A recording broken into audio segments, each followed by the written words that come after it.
What's going on, YouTube? Today we're going to review Kendrick Lamar's "To Pimp a Butterfly." I know I took a very long time to review this. That's only because I really kind of wanted to get a full understanding of the album before I reviewed it. Now, this is Kendrick's second studio album after Good Kid, Mad City. Good Kid was more on the side of like telling his story and where he came from before he, blew up into the guy that most people know him as today. With this album, it's completely different. Right now, he has a message that he's trying to send to America, and this is a very revolutionary album, if I do say so myself. We haven't heard an album like this in a long time, in over 10 years. So, me personally, I feel like this would probably be one of the most important albums of this decade. That's just point blank period. The message he's trying to send in this, the way he carries it out, and everything else. But let's get into the album. First, the album starts off with Wesley's Theory. First thing you hear is "Every Nigga is a Star," which is a sample. I can't remember exactly where it's sampled from, but I know it's from a Jamaican singer, if I remember correctly. But that's the first thing you hear, and reason for that is, I believe anyway, that I think Kendrick is basically trying to give people of color a reason to believe in themselves. Like I said, this is pretty much picking up from when he finally blew up. So he's basically saying that he's only getting treated good because he made it, so to say. But his people back at home, they still deal with the bullshit, the drama every day, with gang banging violence and the police brutality and all this other stuff that's going on in his world. Even though he's made it out, he still has friends and family that's still fighting back in his city. So he brings that out with Wesley's Theory, where he basically talks about he's gonna bring all his homies over there to the White House, and then that gets backwashed by Uncle Sam, who basically kind of teases him like, yeah, you can do all these things. You keep doing all that, and you're going to end up broke before you're 35. I'm going to make sure that I put you right back into that environment if you keep doing, things like that. So you get off that, and then you go into, for free, is Interlude, which is this jazz-based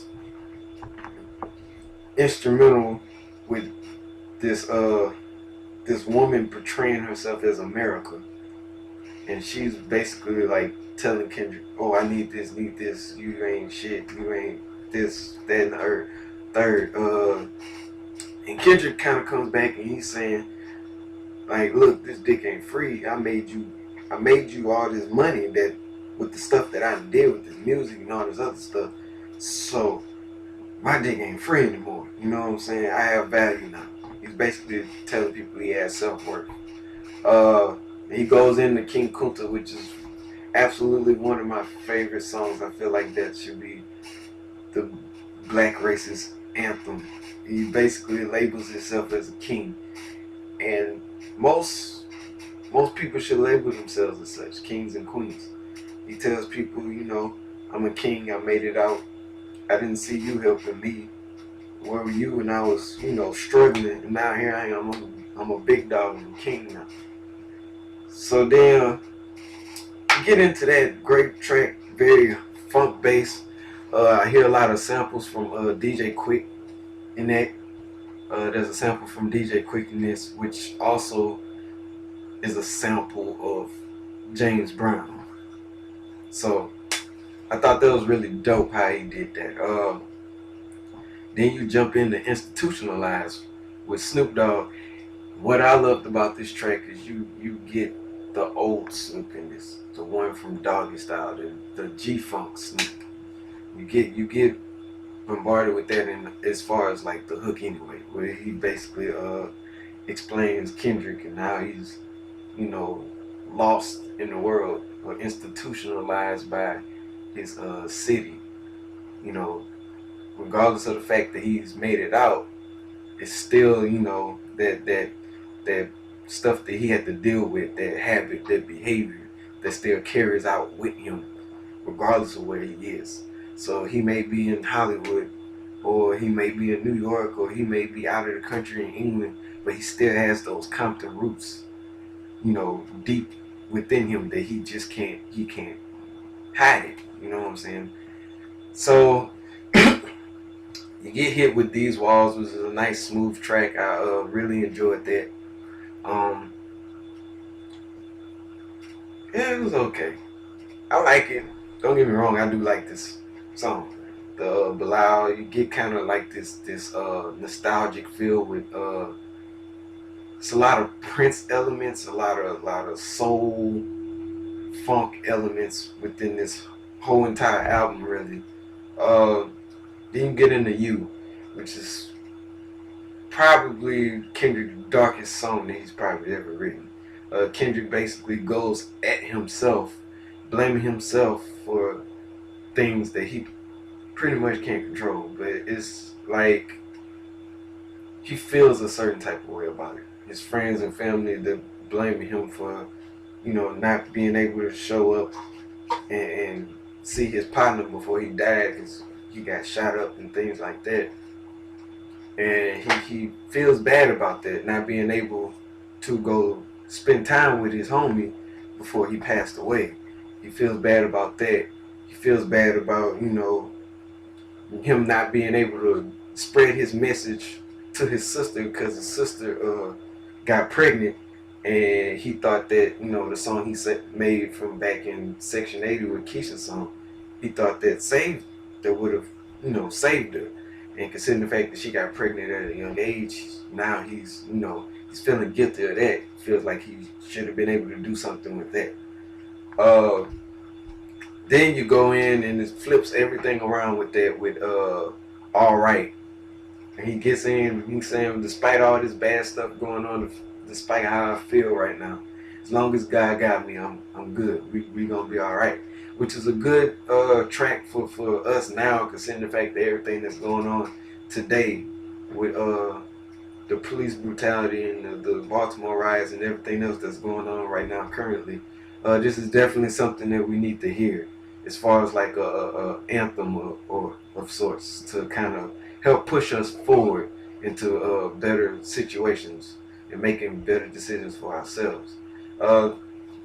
After that, you didn't get into For Sale, which he kind of raps kind of in the place of Lucifer, where he's speaking, he's calling him Lucy as a short name, I'm guessing. And Lucy's basically rapping to Kendrick, trying to get him on his side, per se. He's telling him, look, Kendrick, doesn't matter what you do, you're always going to come back to me. You know what I'm saying?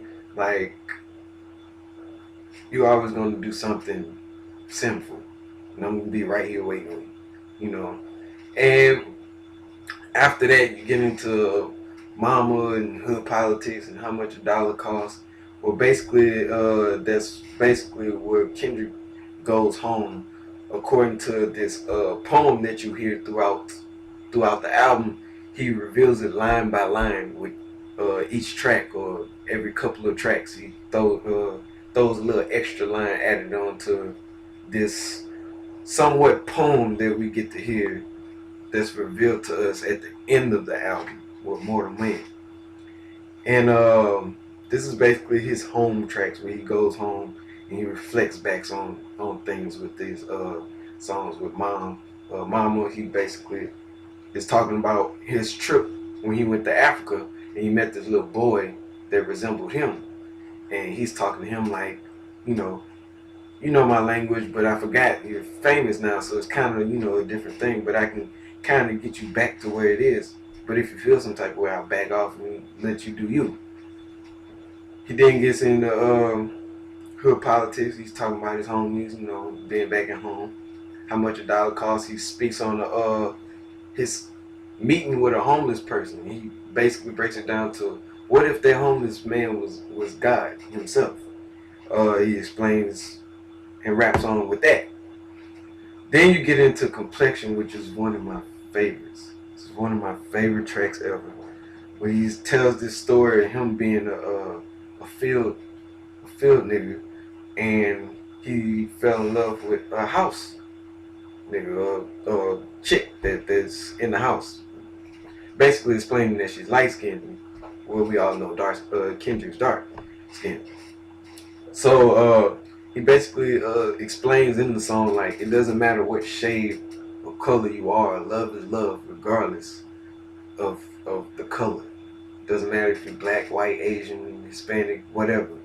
As long as you love that person, it doesn't matter what type of shade it is. But this is more towards, you know, the black community with our Willie Lynch mentality that we still have to this day with light skin versus dark skin. How this has been holding us down for over 300 years. This type of mentality that we have. It's a good thing to hear this and let people know, like, light skin or dark skin, at the end of the day, we're still black. It's a Zulu love.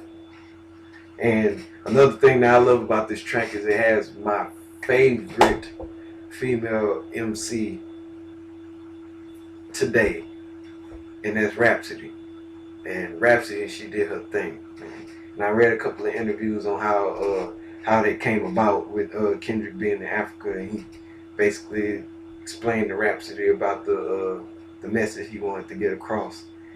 And the way that Rhapsody wrote this verse all before Kendrick even did anything to this song, and the way it just came together and just fits like a glove. It's just perfect. Then you get into Blackwood Bear, which most people have heard. This one of his singles. Well, we basically kind of get Good Kid, Mad City kind of Kendrick, where he gets more aggressive and he's talking about, you know, racial issues and things that we deal with, but then he flips the script and he goes and he's saying, how can we be mad at them killing us when we're killing each other too? You know what I'm saying? With the whole gang violence, we're killing each other. And it's not just gang violence, it's everywhere else where they don't even have gangs, you know. Here in Louisiana, you know, people kill each other over the dumbest things. The dumbest things. And what he's basically saying is, like, how can you expect them to respect us if we don't even respect ourselves? You know what I'm saying?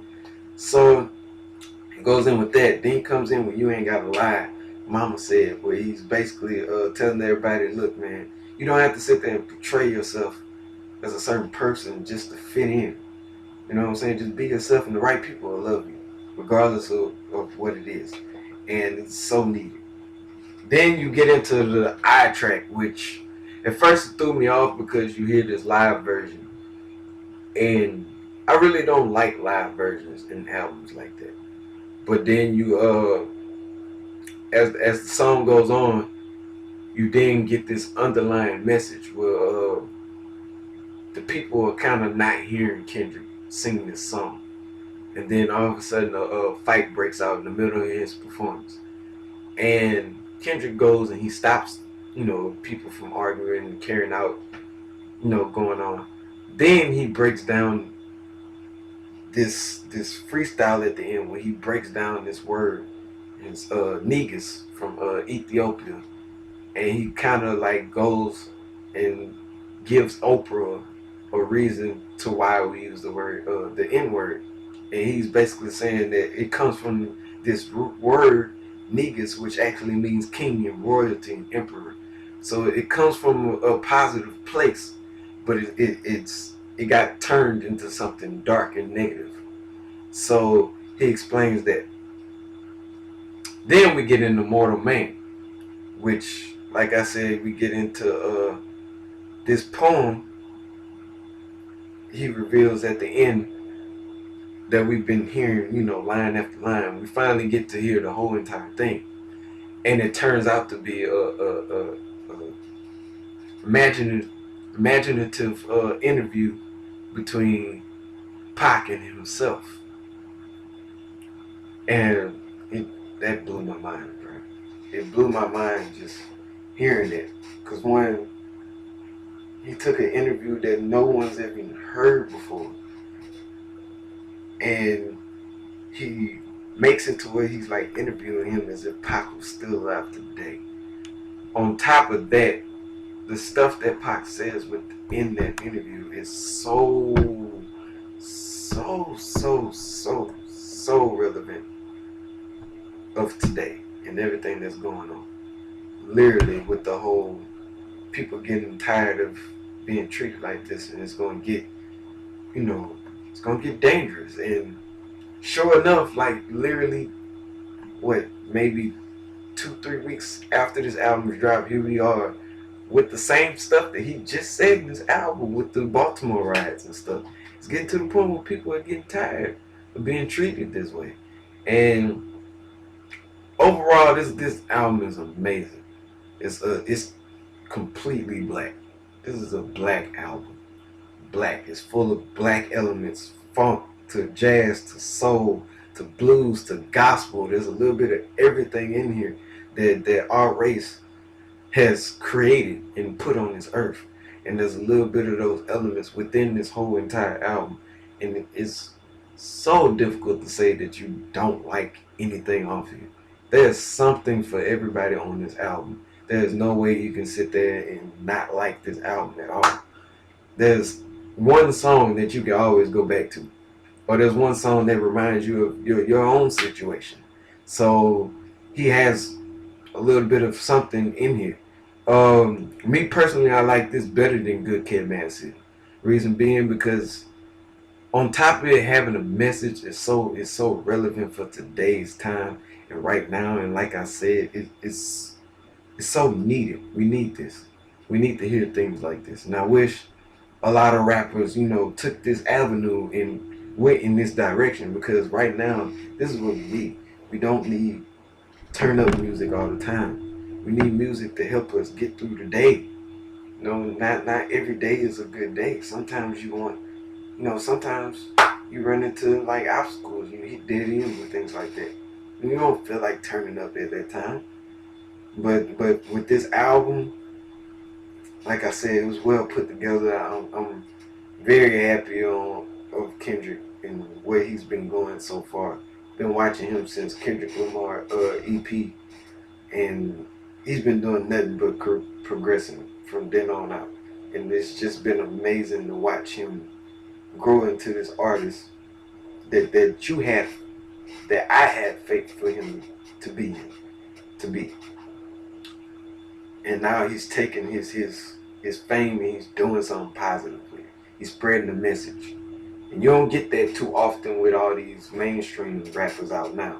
That's kind of why I kind of don't like, those mainstream rappers now. Because they don't speak on things like this to really help us. Think about all the people who aren't in your shoes. There's people back home in your city they're still struggling, and you're steady, and all you can give them is turn up music. You know what I'm saying? Like, give them something that they can appreciate, they can enjoy and go back and listen to, and lift their spirits, man. That's all I ask. There's got to be a balance. There's no balance right now. No balance at all. There's only a few artists that's on the mainstream level that's doing it this big. Kendrick, J. Cole, Wale, just to name a few. You don't really see Drake doing that too much. But yeah, man, like I said, man, this is a great album. It's possibly going to be my top favorite album this year. It'll definitely be in my top 3. I know that for a fact. But yeah, man, To Pimp a Butterfly, Kendrick Lamar, sophomore album, he's on the road, man. A lot of rappers need to take notes, because he's doing things that nobody's ever done before, and he's doing it in a way that is unique. Like his rhyme patterns, is everything in this album is just so carefully placed and put together. You can tell he took his time on this and really, really wanted to give more than just music. He wanted to give a message. He wanted to give a body of work. He wanted to give legacy. He wanted to give history with this album, and he did just that. And like I said, man, I'm in love with this album. It's black. It's unapologetically black. I see what Pharrell meant with that. So, yeah, man, that's it. That's my review on Kendrick Lamar To Pimp a Butterfly. Let me know if you liked it, disliked it. What songs did you like? What songs did you hate? And yeah, that's it, man. Like, comment, subscribe, and stay tuned. This is Ray Joaquin from M-Rap We Trust, signing off. See y'all later. Peace. We gon' be alright. Nigga, we gon'